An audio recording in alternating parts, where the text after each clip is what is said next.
Siamo in montagna, vicino al Monte Nerone. Sono andato a funghi, non ho trovato niente, però qui per strada ho trovato un alberello di ginepro. Prenderò qualche bacca, eccole qua, sono tutte nere, pronte per la raccolta. L'unico problema è che punge, il ginepro punge. La cucina quotidiana, salve. Sono andato in montagna, non ho trovato neanche un fungo, però, come vi ho fatto vedere, ho raccolto il ginepro, eccolo qua. L'ho staccato dai suoi rametti, cosa molto difficile da fare perché pungono tantissimo, bisogna tirarli nel verso degli aghi, non è proprio semplice. Ginepro, cosa ci facciamo? Questa sera ci farò dei crauti veloci.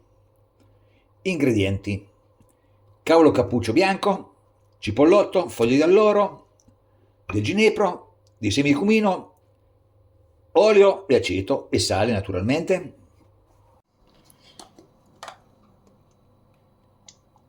In padella un goccino di olio, accendo la fiamma e ci metto dei semi di cumino. Con il cavolo ci sta molto bene. Quando il cumino frigge mettiamo giù la cipolla, il cipollotto. Cavolo cappuccio bianco lo tagliamo più sottile possibile e lo mettiamo naturalmente a lavare. Questi non sono proprio crauti perché il crauto è fermentato.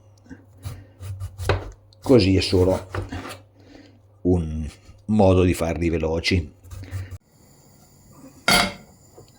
I semi di cumino hanno cominciato a friggere, metto giù il cipollotto e lascio stufare piano piano.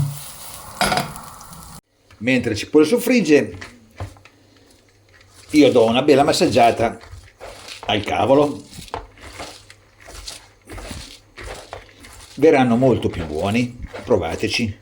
Il massaggio piace tantissimo ai cavoli. Il cipollotto è pronto, metto giù i crauti, anzi il cavolo cappuccio. Pezzettino che sembra tanto piccolo fa una montagna di cavoli, guardate quanti.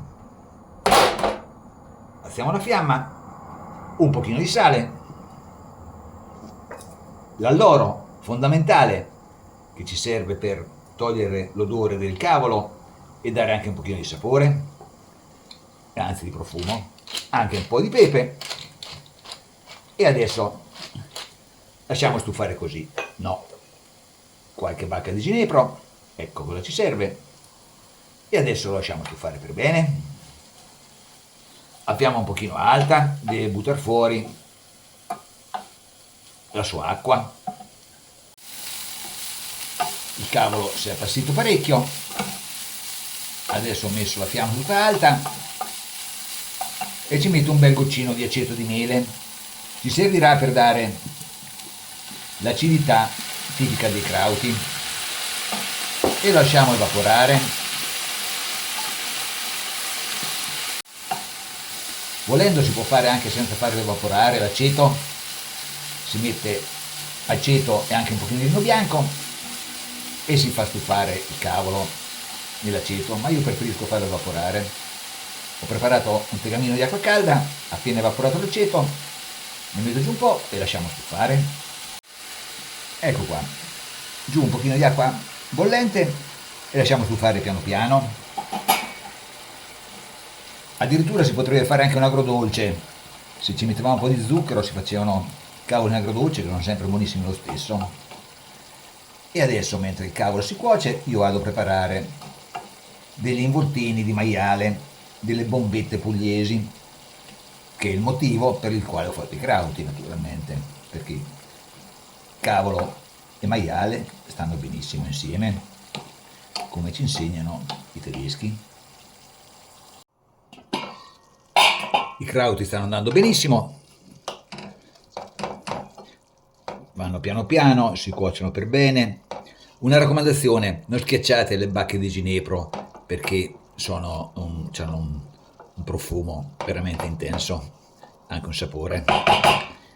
E qui intanto che il cavolo cuoce, metto nel forno le mie bombette pugliesi, maiale, pancetta battuto di aglio e prezzemolo e del buon formaggio.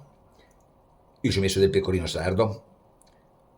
In genere si fanno con la coppa di maiale, ma il macellaio ce l'aveva veramente brutta e ho preferito l'Arista, un pochino più dura, meno grassa, ma buona lo stesso. E le metto in forno. Ormai i crauti sono pronti, possiamo anche spegnere. Lasciamo qui, facciamo rilassare un pochino, togliamo l'alloro, spegniamo e aspettiamo le bombette. Crauti veloci. Buon appetito.